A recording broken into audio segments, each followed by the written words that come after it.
it's said in the film that we have now a parasitical way of life. So my real question is, what can we do about this? First of all, I mean, there are obviously some solutions in the film, but personally and legislatively, are there specific things that you're now aware of, having made and traveled with the film? I think there are practical things we can do. We can give each other a proper shopping basket for Christmas. That'll make a little difference. We can find out what happens to our trash. Each of us find out through our legislator, where does it go? You know, where does the, what are we on, 90-something Street? We're on 92nd Street. Yeah, where does 92nd Street's trash go? Probably goes to a very poor area of New York where it's burned. I don't know which way the winds blow, but maybe some of it comes back to 92nd Street.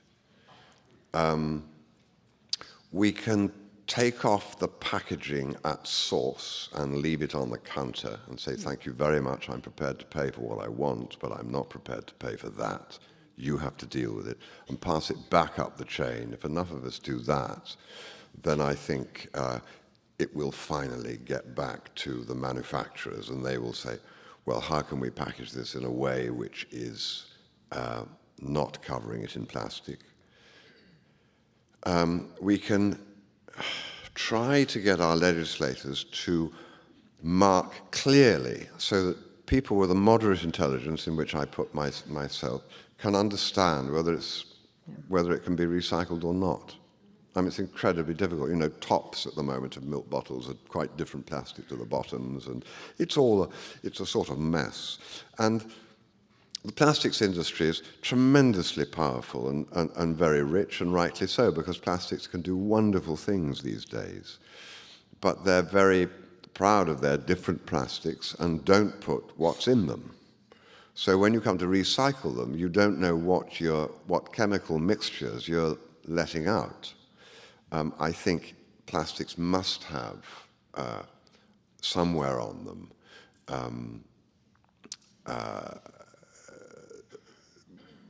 any toxins in there, or whether they're recyclable or whether they're not, very clearly. I mean, I think they should be different colors. I think plastic that's recyclable should have a green tinge, plastic that's poisonous should have and not recyclable should have a yellow tinge, so that we can just tell. You know, it doesn't have to be that difficult.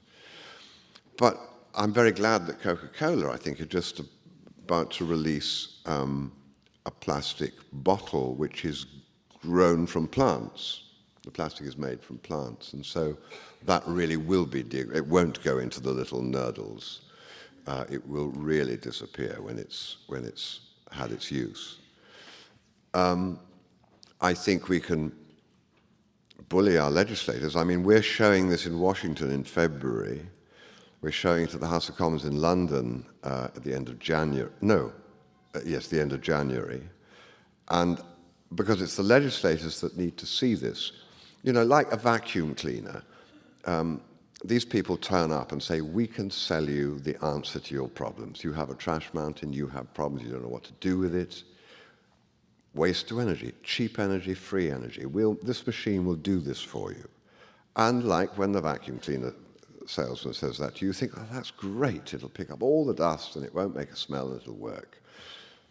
But they don't, or they don't work for long, and the testing of them is, I think in Europe, we test for 2 weeks annually, or maybe it's twice a year for 2 weeks, and it's 4 hours a day. So you know how it is.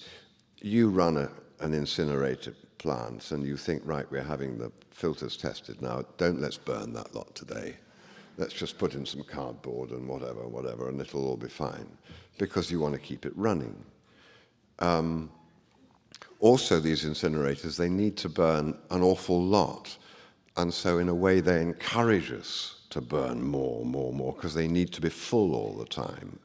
So they work against the idea of recycling.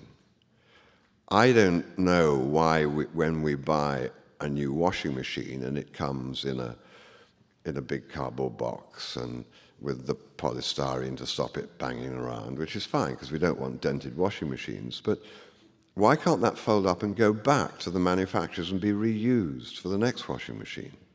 Why do we have to destroy it, get rid of it, burn it, bury it? I don't understand the mentality, and I don't think it would be very expensive, because I know, there are empty container ships going back to China or back to Taiwan to pick up more stuff for us. So let them take the packaging back and reuse it. I think it's just a mental attitude. But to discourage the use of it, which we can do, because you've got to remember, we always feel we're being run by these vast corporations, but actually these corporations are terrified of us, because we're the ones who give them their lifeblood. We don't buy their stuff. We've just had a thing with Starbucks in England where we discovered that last year they'd paid something like £100 tax, and they'd made, I think, 3 or 30 million profit in England selling coffee, and paid £1 tax or something ludicrous. And they were taken to the government. The government said, why is this? And they said, well, it's all legal, but it all we moved the money about.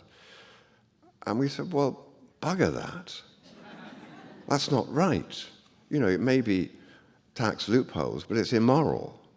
And I think what we have to do is to say to companies, wrapping things and all this packaging is something you might have to do because you have to transport goods for a long way, food maybe for a long way. But we're going to react badly to this. We're going to go more to farmers' markets to buy our food. We're going to maybe choose tomatoes that are not wrapped in plastic, but the tomatoes are free, that are free in the box. I think it's attitude. I think we can change habits. And I think when the legislators see this, they will realize, A, that there's money in trash. Now, we know, this is New York, for goodness sake. There's people who know there's money in trash. There's people making a fortune in trash. The trash is run by the mafia and always has been, and the mafia knows where the money is. So there's some tough people to fight against.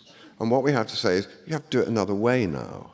You have to change it, build recycling plants. I mean, if San Francisco can do it, New York, I think, recycles 15% of its trash, and I think creates 1% or 1.5% of the entire global trash. 15% of that is recycled. San Francisco has just hit 80% recycling. What's so special about San Francisco? I thought New York was the leader of the world. So, things can change, I hope. And you should be at the forefront. And, if each of us do something small, pass it on, get people to see this movie, get thinking about it, it's a very easy problem to solve. And there's money in it.